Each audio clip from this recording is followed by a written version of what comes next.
These are the plays that are going to make you the most money today. This is the Daily Profit brought to you by Linemaker Sports. In today's show, we're going to go through some of the highest probabilities in the NBA, and I'm also going to show you what happened over the weekend. And we're going to go through a nice little lesson because it's very important to show you guys exactly how to deal with what happened this weekend. So let's jump over to the whiteboard, and I'm going to go through exactly some of those probabilities for today and some of the stuff that happened this weekend. All right, so let's go ahead and talk about what happened over the weekend. Let's start on the 22nd. All right, so we had Durant to go over 33.5 points, rebounds, and assists. He ended up hitting that one pretty easily. Then in the same game, we had Devin Booker to go over 33.5 points, rebounds, and assists. He ended up hitting that one pretty easily as well. So both of them teamed up, did pretty well. Same game, we had Kobe White to go under 33.5 points, rebounds, and assists. This one got pretty close. All right, he got 32 points, rebounds, and assists. So if you didn't have an alt number there, guess what? You end up losing. This is why I try to tell you guys how important the alt numbers really are.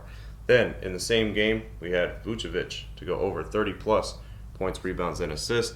He had a shot literally with like 5 or 6 seconds left in the game, a jump shot that did not go down that would have gave him 30. He ended up with 28 points, rebounds, and assists. So we ended up taking the loss on Vucevic, who's been money for us all season. I don't think that we've lost with him all season at 30 plus. So unfortunately did take the L there. Then we went to LaMelo, who had just a disaster of a game. Actually, he didn't have that bad of a game himself, but the Hornets, they lost by 60 to the Trailblazers. All right? They lost by 60 in this game. LaMelo didn't even play half of the game and didn't even come close to that 32.5 mark. All right? So that was what we call a reverse blowout factor there, where the other team blows out the team that you have the guy on, and he still doesn't play. So we end up taking the L on that one. Then, something that hasn't happened all year finally ended up happening.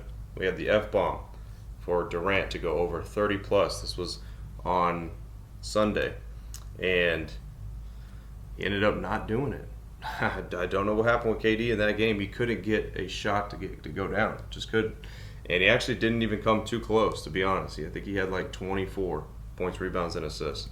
And we needed 30 out of him.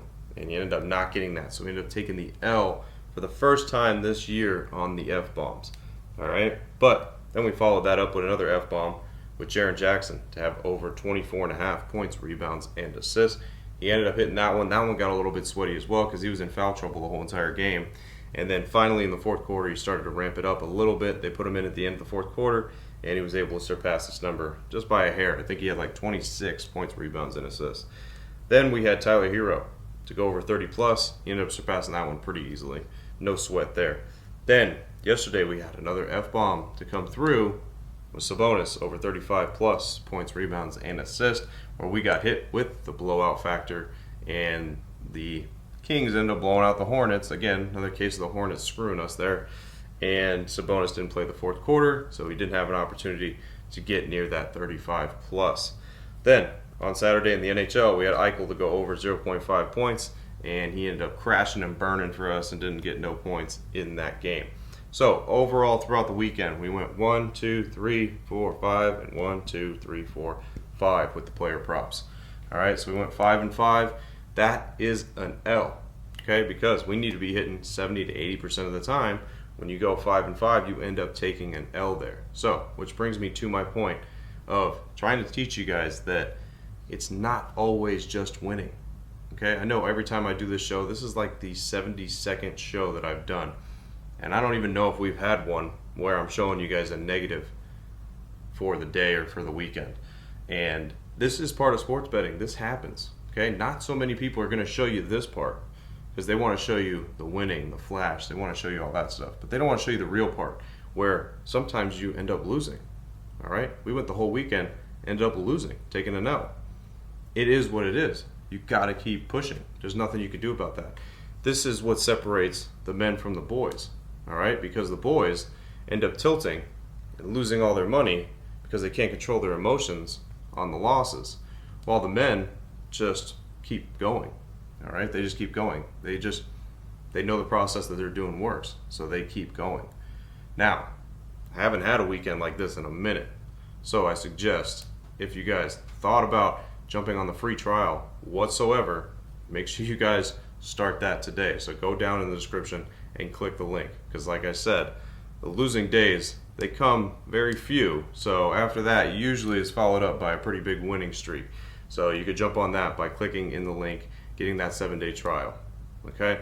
And get your feet wet a little bit so you can see what it's like to be a part of the team before you actually jump into learning the aspects behind all the strategies and stuff like that, because it's very important, which is going to take me to my next bit here of what I want to show you guys. Now, speaking off of the past weekend and how important it is to be consistent, like I said, you need to be able to keep going as long as you have the right process, okay? As long as you have the right process, you have to keep pushing on.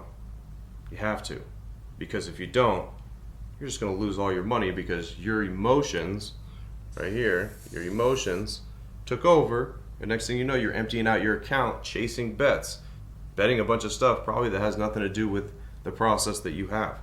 Your emotions dictate everything, so you have to understand that when it comes to sports betting, most people can't handle the emotions. Now, I didn't go and blow my whole account. I didn't lose everything that's unrecoupable over the weekend. Did take a loss. But guess what? It is what it is. You man up. You man up and you keep pushing on. You don't sit there and keep complaining and, oh man, I don't know if I'm doing it correctly. I don't know what I'm doing wrong or what. You just keep pushing. That's just the way that it goes. Takes me to this example, the stock market and sports betting. In the stocks, sometimes in a month, a stock will be down 10%. What does that mean? If you correlate that to sports betting, that means you're down 10 units for a month. What's the difference here? Difference is the mentality of the person, okay? Somebody that's invested in the stock market, which a lot of people that are invested in the stock market have way more money at stake than somebody that's in sports betting, okay? Way more money. They lose 10%. Are they flipping out? Are they jumping off of a bridge? Are they taking all their money out of the stock and go dumping it in a penny stock or something so they can get a quick double up? No, they're not doing that. What are they doing? They leave it in there. Because why? They know that it's going to recoup itself. It will eventually recoup itself. What is the sports bettor doing? Sports bettor loses 10 units in a month. He's freaking out. He's probably quitting sports betting. Or he's didn't even make it to this mark because he's already lost everything in that process. So you have to understand what the emotions and the difference between the two here. 90% of sports bettors are going to act like that crazy person that I just told you. That's going to lose everything. They're going to quit. And then guess what? The next month, they're going to try to do it all over again. Because they quit. They don't want nothing to do with it. But then they feel better the next month. So they start doing it again with the same exact result. Then they end up quitting. Because why? Their emotions get to them. While this person's on cruise control, even though they lost 10% in 1 month, guess what? They ended up recouping that in the stock market over time. You have to adapt this mentality right here to sports betting. You have to. There's no way around it. Your mentality has to be long term and think days where I lose are gonna happen. I gotta deal with it. I'm a big boy. I just got to be able to deal with it. I can't freak out. I can't go run around in circles. I can't go and yell at my family and everything because, oh, I end up losing money, freaking out on your girlfriend, freaking out on your wife because you're down because Giannis didn't cover his PRA or something like that. You can't do that, guys. You got to man up. You got to be a man, all right? You just got to push through it. As long as you have the right strategies in place, you will be fine, all right? Like I said, if you guys want to get that free trial for 7 days, make sure you guys click the link in the description so that way it kind of gets your feet wet within our app and stuff, so that way you know exactly what you're getting into before you learn how to come up with all the plays and you learn all the emotions and all these videos, because what I show you guys here on YouTube is just the top layer of stuff. Okay, once you are actually in the schooling that I have for 12 months, you are actually going to learn the deep strategies, not just for the picks but mentality wise, and how to manage your money and everything, because that's very important. If you don't have that mix of everything, you're just going to lose, okay? I've dealt with thousands of people. You're just going to lose if you don't have the mixture of everything. If your mindset is not in the right place, it doesn't even matter if you're winning, because you're still going to end up blowing it all anyway. You know how many people I've came across in the gambling industry who on a daily will be up money, a ton of money, and then they will lose it all on that same night. because they have no idea how to control their money, they have no idea how to control their emotions, and they just don't know when to be like, this was good, okay, let me walk away, let me come back tomorrow. They just don't know. Very important. So make sure, like I said, you guys have this mentality, the mentality of a stock market, somebody that has millions of dollars in stocks. Have that mentality. Don't have the mentality of somebody that's got $500 in their bankroll and is trying to bet $100 a game and they lose everything before they even get to anywhere within a month. Don't be that person, okay? You got to have the right mind to be able to do this correctly. A loss is a loss. Sometimes it happens. But guess what? Sometimes it follows a huge win streak. So just understand that, because sometimes when you lose, right after you lose, is when you start building it all back up again. Like I said, I've been doing this for years, 10 plus years, guys. Happens all the time. Sometimes I'll hit a losing streak and I'm like, oh man, that sucks. Yeah, but then guess what? I win like 15 straight afterwards. And guess what? Those losses, they evaporate, and then you recouped everything, and then you're on the hill up again.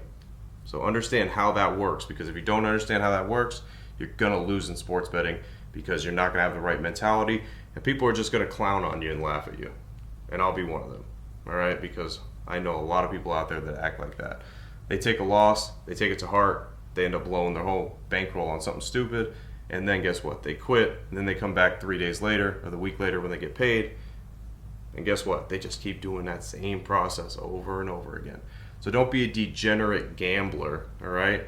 Make sure you understand exactly how to incorporate all this stuff, because if you don't, you're going to lose regardless. It's very important.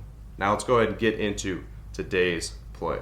All right, so let's talk about today's play. We are going to look at Ja Morant. All right, to go over 29.5 points, rebounds, and assists. Again, this is going to be an alt line for everybody that loves to comment and say they can't find their number. That is an alt line. Okay, he's going against the 5th worst team.